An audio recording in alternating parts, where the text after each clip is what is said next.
Hello, accountability buddies. I'm Les, and this is another episode of Less is More Healthy. And I'm in the car on my way to work on a brilliantly sunny day here in Massachusetts. There's like not a cloud in the sky, and if this were summer, it would probably be like 80 degrees. But it's mid-October, and we had a super hard frost last night, and we've actually had a pretty hard frost the last couple of nights. So, yeah, we're officially deep into fall here. And the colors, the trees are all changing over now. There's some brilliant color out, but there's also a lot of trees that have already dropped all their leaves. So, not as spectacular as it has been in the past, but still beautiful. I am hoping this weekend to get out and enjoy some of the fall color. I'm hoping to do a chill ride with some coffee outside with a friend of mine who watches the channel. Hi, Bruce. And yeah, so I did not go for the group ride this past weekend, which I was actually, after I worked out my anxiety about going on the ride, I felt a lot better about it. Was actually really, really looking forward to the group ride. And then I saw the weather report, and it had gone from raining or predictions of rain to um, no prediction of rain and then prediction of rain, and it poured um all day Sunday, on and off, I guess, not all day, but and then Saturday we had some showers, and it was still wet out, and I also had a cold. So um every year a cold goes around the workplace, everyone gets the sniffles. And I have been fortunate that I haven't caught that, but I have caught COVID the last 2 years. So here's to hoping that I don't catch COVID this year because I caught the office cold. Um, and I wasn't that sick, but I was sick enough that breathing was difficult, and there was gooey stuff coming out my nose. So, not that anyone really needs to know that or wants to know that, but that is a reality of the situation. And I just decided, with the combination of that, the cold, wet weather, I was not feeling it. So I just chose not to go. Um, I could have gone because I wasn't as sick on Monday as I was Saturday and Sunday. I was pretty sick on Saturday, which was a shame because Saturday was the one nice day this past long weekend. Spent a lot of time blowing my nose and sleeping. And that is like my least favorite activity on a weekend, is like just sleeping the whole weekend away. I just feel it feels like a waste to me. I am, not someone whose favorite activity is sleeping. I sleep at night, and that's usually enough. Napping is okay on occasion. Um, but yeah, I prefer to be doing things. So like I'd get up and then I'd put a load of laundry in. I'd get up, I'd cook something and then put a load of laundry in, or switch over the laundry, whatever it is that it needs to be done. I was doing that, and that felt okay. But yeah, I think this is another situation of like, you got to listen to your body and do what your body needs instead of just blowing through it. Because I do think if I had gone for the ride on Saturday, as much as I really, really did want to go, um, it wouldn't have been the right choice. I would still be sick today if I had gone on that group ride, or if I had forced myself to do my 48-mile ride. So I missed out on that, on both those rides this weekend. I'm kind of bummed about it, but I'm not beating myself up about it, if you know what I mean. Like, I feel okay about not doing the group ride, because I would still be sick if I had done it. As much as I wanted to do it, um, for me, it's worth skipping it so that I feel better sooner. And I think I'll feel fine this weekend, so I'll be able to get out and do some sort of ride. And that's what's important, is like minimizing the damage to my body so that I can get out and enjoy more rides. So yeah, I'm looking forward to this weekend and riding. I don't know. I'm gonna kind of look at like setting a route up and think about what that route will look like and see if I want to do that. So yeah, with all that, I don't really have a whole lot else to talk about. Um, I think is this gonna be 240? Usually on the zeros, I do a health update. I have a doctor's appointment coming up the beginning of November, so it's with my specialist. Um, so my diabetes specialist is actually an endocrinologist, um, and not just she doesn't just do diabetes.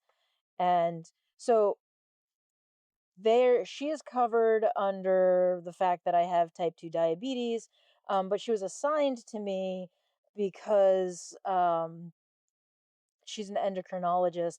I also have PCOS, so it's having an endocrinologist has been really, really helpful. Um, and also, like I've gotten way more education from an endocrinologist than I did when first went and I had diabetes education, um, and um, I saw a diabetes specialist who was um, not particularly useful. Um, which that's kind of rude to say. But anyway, I do find the visits generally helpful. And she has made the suggestion last time that I switch up to an injectable.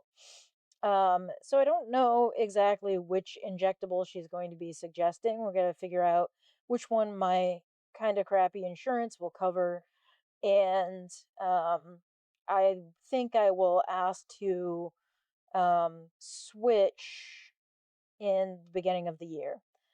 So I've been doing really well on the Ribelsis, which is basically the oral form of Ozempic. It's basically a semaglutide and all of that stuff. Um, and it has worked actually really, really well for me so far. But my doctor did point out that there's, after being on it for 2 years, I probably plateaued um, with it. So basically, if I want to continue this journey and feel healthier and fitter, that a injectable is probably the way to go. Now, I think she's primarily looking at weight loss. But the other side of it is that in terms of my um, A1C, my blood sugars, um, my blood sugars have been sitting right at the high normal range, and we really want to get that into the middle of the normal range. And on Ribelsis, it's just stayed right there at the high end. And I know I'm eating right. I know for the most part, my diet is low carb, high protein, and I'm feeling good about that. Um, but it's clear a shakeup in the medication might be what I need to drop that A1C into that mid normal range. Um, just so like the combination of diet and exercise that I'm doing has made a pretty big difference in terms of like how I feel. But I do have the question, kind of like in the back of my head, like, what if I, tried this other thing to see how it impacts me and how it helps or doesn't help. Um, so that is a question that just kind of sits there in the back of my mind of like, what if we tried something different?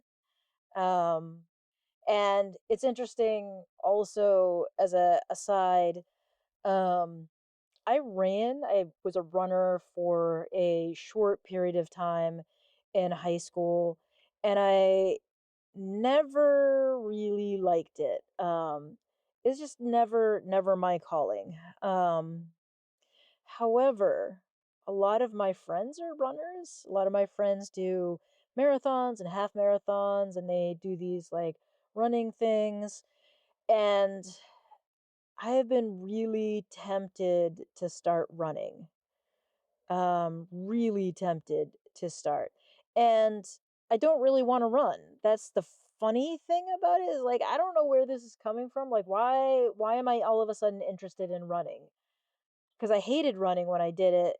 I don't think I'm going to like running now. And I also know my ankles are a mess. So, um, I just don't think running is a good idea. But there's part of me that's like, oh yeah, let's get some like nice trail runners and go run these trails that I hike and walk, and bike a little bit on. And that's bananas talk. That doesn't make a whole lot of sense for me. So I don't know where that little nugget of like, oh, I should start running, is coming from, because I don't like running, but part of me wants to do it. Any of you like have like a sport that you know you hate, or a fitness routine that you know you hate, but you kind of want to delve into for some unknown reason? Leave a comment. Anyway, I'm going to end this here. As I'm going to say, thank you for being here. I really appreciate the support. Thank you for the comments and the likes and just being here and watching this, even if you're not like commenting and liking. I really do appreciate all of those, like the interaction. And I do hope that you are finding these videos helpful. Hit that subscribe button if you do find these helpful.